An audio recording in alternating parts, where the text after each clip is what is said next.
अण्णांनी जे आंदोलन केले म्हणजे लोकपाल नियुक्त करावा असेल किंवा जे स्वामीनाथन आयोगाच्या ज्या शिफारशी म्हणजे 1.5 हमीभाव या सगळ्या ज्या आहेत त्या सर्वसामान्यांच्या गरजा आहेत. आणि मागच्या वेळी जेव्हा दिल्लीतलं उपोषण मागे घेतलं होतं तेव्हा सरकारने सांगितलं होतं की ह्या मागण्या आम्ही मान्य करू आणि पुन्हा अण्णांना उपोषण करावं लागतंय. 6व्या दिवशी सुद्धा हे उपोषण चालू ठेवावं लागतंय. म्हणजे हे गेंड्याच्या कातडीचं सरकार आहे आणि चळवळीतल्या कार्यकर्त्यांची आम्ही तुमची काहीच किंमत करत नाही अशा पद्धतीचा हा दिलेला संदेश आहे. तातडीनं मुख्यमंत्र्यांनी निर्णय जो लोकायुक्त नियुक्त करायचा आहे तो निर्णय घेऊनच इथं यावं, अन्यथा आमच्यासारखे कार्यकर्ते सुद्धा आक्रमकपणे रस्त्यावर उतरणार आहेत. आणि हेच आम्ही अण्णांना सांगायला आलो होतो. आणि अण्णांचं आज वय 81 वर्ष आहे.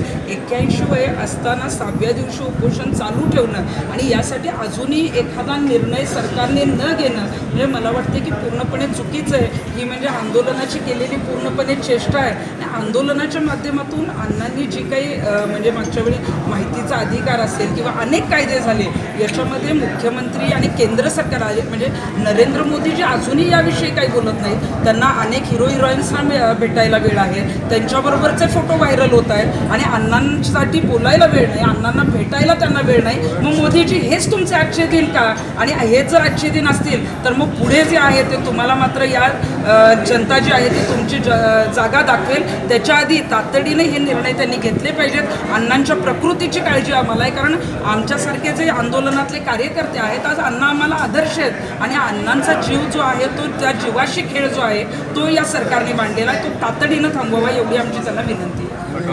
महत्त्वाचं तर हा जीवाशी खेळ आहे.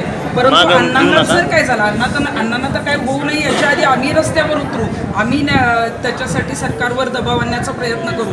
परंतु जर अण्णांना काय झालं तर याच्यावर जे आहे ते मुख्यमंत्री आणि पंतप्रधान नरेंद्र मोदी राजकीय आत्महत्येसाठी त्यांचे जबाबदार आहेत.